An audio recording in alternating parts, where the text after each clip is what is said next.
Good morning, class. Today we discussed the final application of Gauss's theorem. The application is electric field intensity due to a uniformly charged thin spherical shell. तो आज जो हम discuss करने वाले हैं यहाँ पर क्या है, स्फेरिकल शेल. अब शेल क्या होता है आप लोगों को पता है. शेल जो अंदर से क्या होता है, होलो होता है, खोखला होता है. Okay, and a charge is given to where. Suppose करो कि ये आपका शेल है जो अंदर से क्या है, होलो है. ओके, और चार्ज आपने कहाँ दिया है, डेफिनेटली चार्ज आपने दिया है सरफेस पर. लेट अस एज्यूम कौन सा चार्ज दिया है, प्लस क्यू चार्ज दिया है. ओके, तो ये जो प्लस क्यू चार्ज है ये इस सरफेस पर क्या हो जाएगा, स्प्रेड हो जाएगा, फैल जाएगा. ओके, अब यहाँ पर क्योंकि ये होलो है इसलिए यहाँ पर जो सरफेस चार्ज डेंसिटी होगी सिग्मा. ओके, कौन सा चार्ज डेंसिटी होगा, सरफेस चार्ज डेंसिटी. क्यों, क्योंकि चार्ज कहाँ पर स्प्रेड हुआ है, सरफेस पर. Let us assume the centre of the sphere से O.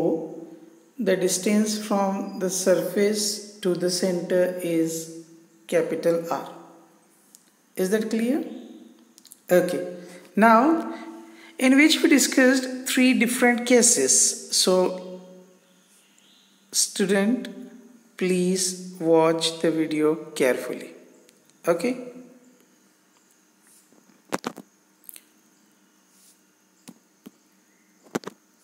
Case number 1. You have to find out the electric field. आपको इलेक्ट्रिक फील्ड फाइंड आउट करना है कहाँ पर, at a point P outside the shell. कहाँ पर करना है, आउटसाइड द शेल. तो ये तो आपका शेल हो गया जिसको आपने पॉजिटिव चार्ज दे रखा है, और आपको इलेक्ट्रिक फील्ड फाइंड आउट करना है कहाँ पर, एक ऐसे पॉइंट पर जिसको आपने नेम दिया है P, और ये P पॉइंट कहाँ है, शेल से बाहर है. ओके, कहाँ पर दिख रहा है आप लोगों को, शेल से बाहर. अब क्योंकि हमें P पॉइंट पर इलेक्ट्रिक फील्ड फाइंड आउट करना है जो कि शेल से बाहर है, तो हमें क्या करना पड़ेगा, एक इमेजिनरी गाउसियन सरफेस इमेजिन करना पड़ेगा.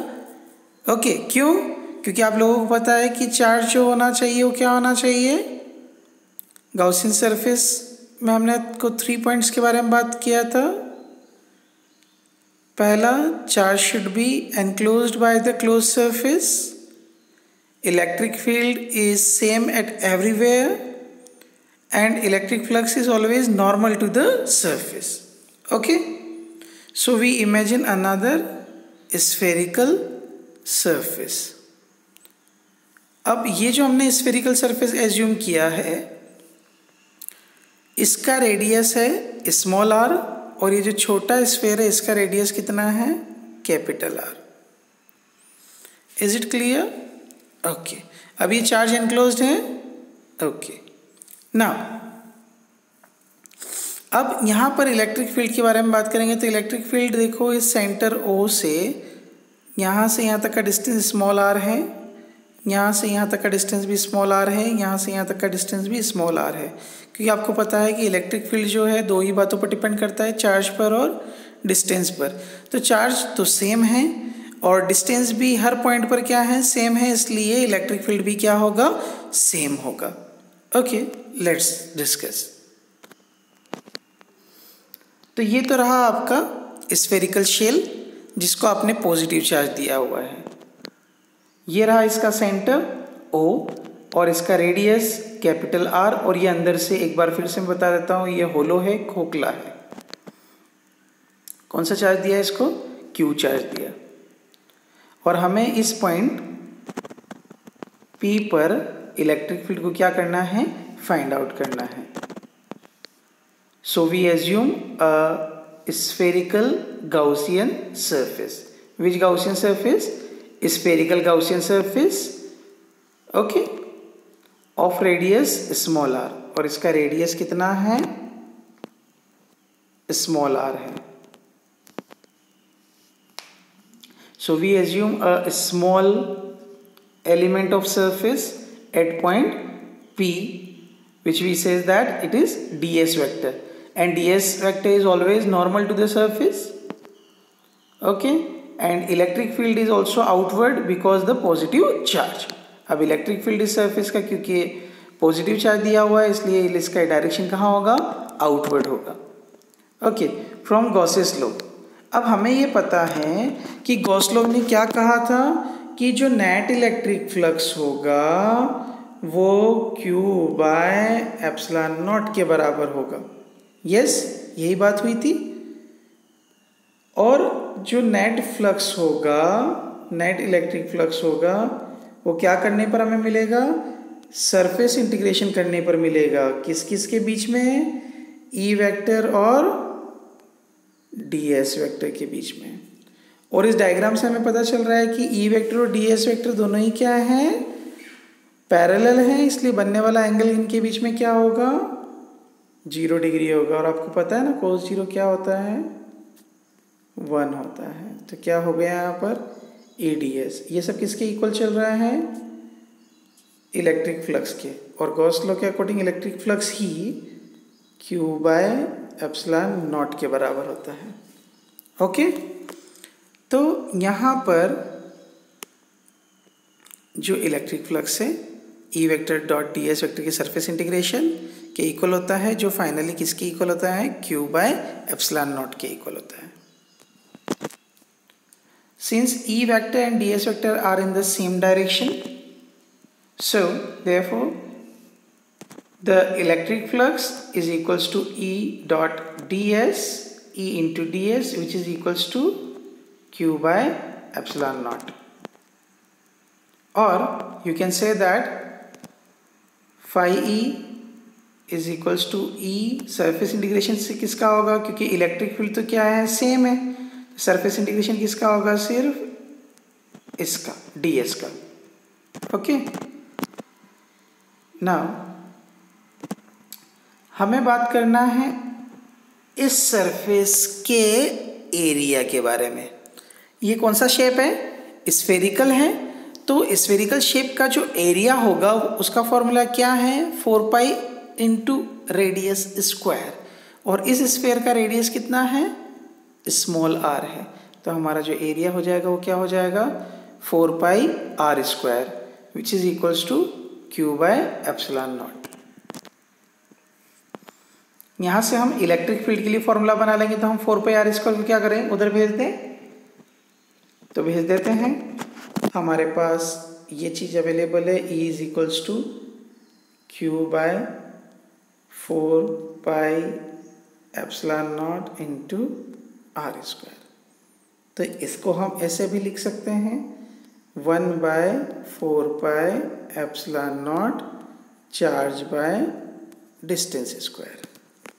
इस तरह से भी हम आप इसको रिप्रेजेंट कर सकते हैं। तो ये रहा हमारा इलेक्ट्रिक फील्ड का फॉर्मूला, कहाँ पर, P पॉइंट पर, which is outside the spherical shell. अब आप लोगों को पता है कि अगर हम यहाँ पे सरफेस चार्ज डेंसिटी के बारे में बात करें, यहाँ पर सरफेस चार्ज डेंसिटी के लिए फॉर्मूला बनाएं तो सिग्मा क्या होता है, हमने पढ़ रखा है surface charge density is what, charge distributed per unit area.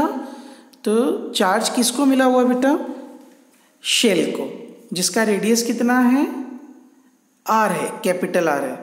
तो चार्ज डेंसिटी में जो एरिया इंक्लूड होगा वो किसके लिए होगा, उस शेल के लिए होगा जिसको वाकई में एक्चुअली चार्ज मिला हुआ है। तो surface charge density is equals to charge by area. तो एरिया में हम जिसके बारे में बात करेंगे वो क्या होगा, कैपिटल R स्क्वायर होगा। क्यों होगा, क्यों होगा, क्योंकि चार्ज किसको मिला हुआ है, शेल को मिला हुआ है जिसका रेडियस कैपिटल R है, इसलिए चार्ज डेंसिटी भी उसी के लिए होगा। तो यहाँ से आप Q के लिए फॉर्मूला बना लें कि सिग्मा इज इक्वल्स टू तो क्या है, charge by 4 pi R square then charge is equals to sigma into 4 pi R square. Okay, अब इसको चार्ज की जगह वैल्यू पुट ऑफ कर देते हैं यहाँ पर। ओके, तो देखो जैसे ही हम वैल्यू पुट ऑफ करते हैं तो क्या होता है,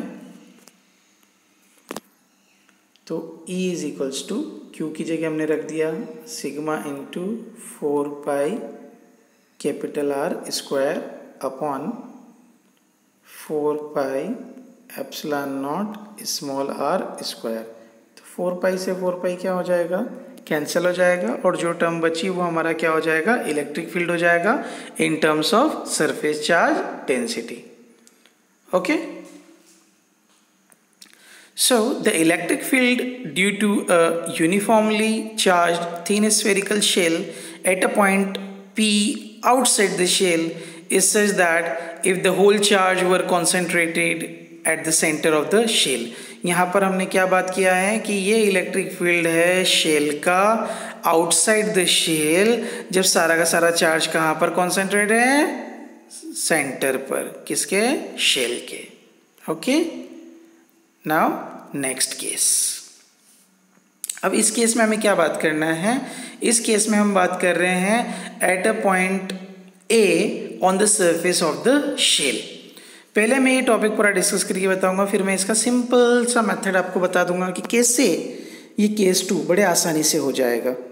ओके, सो लेट्स स्टार्ट। तो ये तो रहा आपका शेल जिसको पॉजिटिव चार्ज मिला हुआ है, जिसका सेंटर O है, रेडियस कैपिटल R है, which is hollow inside. Okay, now हमने एक पॉइंट A ले लिया है जो कि कहाँ पर प्रेजेंट है, सरफेस पर प्रेजेंट है। ओके, जहाँ पर हमें क्या फाइंड आउट करना है, इलेक्ट्रिक फील्ड फाइंड आउट करना है। सो यहाँ पर भी हमने एक स्मॉल सरफेस ले लिया which is normal to the surface, और क्योंकि पॉजिटिव चार्ज है इसलिए इलेक्ट्रिक फील्ड भी कहाँ होगा, आउटवर्ड होगा, which is also normal to the surface. So at that time again electric field and the area vector both are parallel to each other, both are act in the same direction, इसलिए जो बनने वाला angle होगा वो क्या होगा, 0 degree होगा। From again Gauss law, this equation we have already discussed that the net electric flux is equals to, in these two terms, one is the surface integration of E vector dot ds vector and another according to Gauss law which is equals to q by epsilon naught। मतलब जो electric flux है इससे इसके बराबर हो जाएगा। Okay, since E vector and ds vector in the same direction, so therefore the electric flux is equals to surface integration of E ds is equals to q by epsilon naught। अब क्योंकि E की value मतलब electric field की value तो इस पूरे sphere पर क्या है, सेम है। क्यों, क्योंकि चार्ज इक्वली डिस्ट्रीब्यूट हो गया, यूनिफॉर्मली डिस्ट्रीब्यूट हो गया है, और इसका जो डिस्टेंस है सरफेस से वो सेम है सभी पॉइंट के लिए, सभी जगह के लिए, इसलिए इलेक्ट्रिक फील्ड की वैल्यू क्या होगी, सेम होगी। ओके, तो यहाँ पर हम सिर्फ एरिया का इंटीग्रेशन कर पाएंगे। अब यहाँ पे हम कर देते हैं net electric flux is equals to E times of surface integration of D S is equals to Q by epsilon naught. अब इंटीग्रेशन जैसे किया तो इंटीग्रेशन आपने किया तो इस डी एस का जैसे ही किया तो क्या हो गया, कौन सा शेप है, हम शेप के अकॉर्डिंग बात करते हैं, तो ये स्फेरिकल है इसलिए एरिया ऑफ स्फेरिकल के बारे में बात करेंगे, स्फेयर के बारे में बात करेंगे, which is equals to 4 pi into radius square. इस बार रेडियस कितना है, कैपिटल आर है इसलिए कैपिटल आर आ गया। अब यहाँ पे फिर से हमें क्या फाइंड आउट करना है, इलेक्ट्रिक फील्ड फाइंड आउट करना है। तो electric field 4 pi R square इस बार कहाँ चला जाएगा, अपॉन में चला जाएगा, that's good. E is equals to Q by 4 pi epsilon not into R square. फिर से सरफेस चार्ज डेंसिटी के बारे में बात करेंगे, तो वो का वही आपके लिए सरफेस चार्ज डेंसिटी, इसमें चेंज नहीं होता है। Surface charge density is equals to charge given to the surface और charge is distributed per unit area. तो एरिया किसका लेंगे, डेफिनेटली उसी सरफेस का लेंगे जिसको हमने एक्चुअली चार्ज दिया हुआ है, तो वो आपके लिए चेंज नहीं होने वाला है। ओके, तो यहाँ से क्यू के लिए फॉर्मूला बन जाएगा sigma into 4 pi capital R square. Value put off कर दो चार्ज की जगह। तो जैसे ही आपने वैल्यू पुट ऑफ करना है यहाँ पर sigma into 4 pi capital R square by 4 pi epsilon not capital R square cancel हो जाना और सिग्मा बाय एप्सिलॉन नॉट आ जाएगा।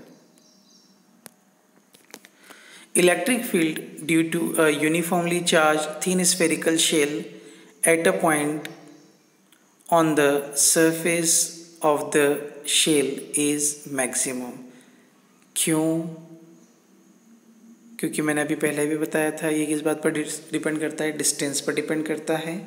और यहाँ पर ये सिर्फ और सिर्फ किस बात पर डिपेंड कर रहा है, इस फॉर्मूला में ये सरफेस चार्ज डेंसिटी पर डिपेंड कर रहा है। और क्योंकि सरफेस चार्ज डेंसिटी यूनिफॉर्म है इसलिए यहाँ पर इलेक्ट्रिक फील्ड क्या होगा, मैक्सिमम होगा, क्योंकि surface charge density depends on the distance और डिस्टेंस यहाँ पर क्या है, कम है। ओके, मैं तुम लोगों को इसका सिंपल मेथड भी बताने वाला हूँ तो वो भी देख लो। Then we discuss the third case. Okay, अभी इससे पहले हमारे पास जो फॉर्मूला आया था वो क्या था, E is equals to charge by 4 pi epsilon not into small R square आया था। यस, यही आया था। कब? जब हमने इस छोटे से स्फीयर को चार्ज दिया था पॉजिटिव और हमने एज्यूम किया था एक बड़ा स्फीयर जिसका रेडियस कितना था, स्मॉल आर था। इस छोटे वाले का रेडियस क्या था, कैपिटल आर था। ओके, तब हम यहाँ पर इस पॉइंट P पर बात कर रहे थे। अब हम कहाँ पर कर रहे हैं, इस पॉइंट A पर बात कर रहे हैं, इस पॉइंट A पर। ओके, तो क्या फ़र्क आया है इन दोनों में? इन दोनों में ये फ़र्क आया है कि ये जो पॉइंट P था वो इतना कम हो चुका है। ओके, इतना कम हो चुका है और अब ये यहाँ पर आया है। ओके, तो हम सिर्फ इतने के बारे में बात करेंगे जो कि कितना है, कैपिटल आर है। तो हम सिर्फ इस प्रीवियस फॉर्मूला में small R is equals to capital R का यूज़ कर सकते हैं। अगर हमें दोनों केस एक साथ पूछने को आए तो आप फर्स्ट केस को पूरा सॉल्व करेंगे, then you can just write for this case that small R is equals to capital R only. तो यहाँ पर सिर्फ आपने क्या कर देना है, इस स्मॉल आर स्क्वायर की जगह कैपिटल आर स्क्वायर का यूज़ कर देना है, जो कि यहाँ पर किया हुआ है। ओके, देन अगेन अगर आपको सरफेस चार्ज डेंसिटी के लिए बात करना है तो इसी तरह से करना है और फॉर्मूला आपका यही आ जाएगा। Okay, now move to the third case at a point B inside the shell. अब यहाँ पर क्या है कि आपका ये तो रहा शेल जिसको आपने पॉजिटिव चार्ज दे दिया है। ओके, और इसका रेडियस कैपिटल आर है। अब हम क्या करेंगे, अब हम एक अनदर पॉइंट लेंगे से B जो कहाँ पर है, इस शेल के अंदर है और यहाँ पर हमें क्या फाइंड आउट करना है, इलेक्ट्रिक फील्ड फाइंड आउट करना है। तो ये शेल के अंदर जो पॉइंट लेंगे it is also the close surface, इसके लिए हम यहाँ पर भी स्फेरिकल गाउसियन सरफेस का ही यूज़ करने वाले हैं। Okay, so discussed the third case at a point B inside the shell. तो ये तो रहा आपका होलो शेल जिसका रेडियस कैपिटल आर है और इसको हमने पॉजिटिव चार्ज दिया है। We are assuming the point B inside the shell, shell के अंदर ले लिया B पॉइंट और यहाँ पर हमने इमेजिन कर लिया स्फेरिकल सरफेस जिसका रेडियस r डैश है, स्मॉल r डैश है। ये हमने एक स्मॉल सरफेस ले लिया जिसका नॉर्मल ds वेक्टर नॉर्मल रहेगा और इलेक्ट्रिक फील्ड उस बाहर वाले शेल की वजह से कहाँ है, आउटवर्ड है। normal. From Gauss law, electric flux is equals to surface integration of E vector dot ds vector, which is equals to q by epsilon naught. हमेशा की तरह यहाँ पर भी अभी के लिए ई वेक्टर और डी एस वेक्टर दोनों क्या है, सेम डायरेक्शन में है, इसलिए इन दोनों के बीच में बनने वाला एंगल क्या होगा, 0 डिग्री होगा.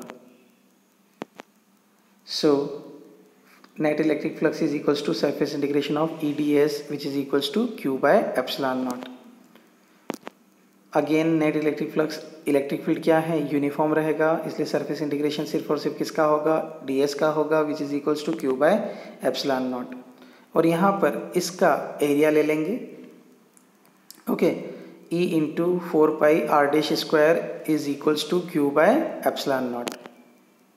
और हमारा फॉर्मूला आ जाएगा E is equals to 0 by 4 pi epsilon not R dash square. अब यहाँ पे समझ लो आप लोग, क्योंकि ये है शेल जिस पर चार्ज आपने दे दिया है, कौन सा, प्लस क्यू. ओके, और हम बात कर रहे हैं अंदर जो कि होलो है. और जब होलो होता है, शेल होता है, तो वहाँ पर अंदर चार्ज कुछ भी नहीं होता है, 0 होता है. ओके, तो जब चार्ज ही 0 है तो इलेक्ट्रिक फील्ड अल्टीमेट क्या हो जाएगा, 0 हो जाएगा. चार्ज की एब्सेंस में इलेक्ट्रिक फील्ड का वैल्यू क्या हो जाएगा, 0 हो जाएगा. Okay, this property when electric field is 0 inside a cavity is used for electrostatic shielding. अब electrostatic shielding क्या होता है, electrostatic shielding is the property of the conductor or a cavity where electric field is 0. Okay, तो ये application बहुत जगह use में आता है, हमारे इलेक्ट्रिक इक्विपमेंट्स में भी यूज़ में आता है. ओके, जहाँ पर इलेक्ट्रिक फील्ड क्या होता है, 0 होता है. तो जो सेंसिटिव कंपोनेंट होते हैं उसको हम इस टाइप की कैविटी के अंदर रखते हैं, ताकि अगर शॉक भी लगे, इलेक्ट्रिक शॉक भी लगे, तो वो सेंसिटिव कंपोनेंट जो है वो सेफ रहे कैविटी के अंदर. क्यों, क्योंकि चार्ज सारा सारा कहाँ डिस्ट्रीब्यूट हो जाएगा, सरफेस पर हो जाएगा. कैविटी के अंदर चार्ज की एब्सेंस की वजह से इलेक्ट्रिक फील्ड क्या होगा, 0 होगा. और वो जो हमारा सेंसिटिव कंपोनेंट है, इक्विपमेंट है, वो डैमेज होने से क्या हो जाएगा, बच जाएगा. Okay, so I hope that you understand the last topic today, the end of the chapter 1. In next class we start a new chapter. Okay class, thank you.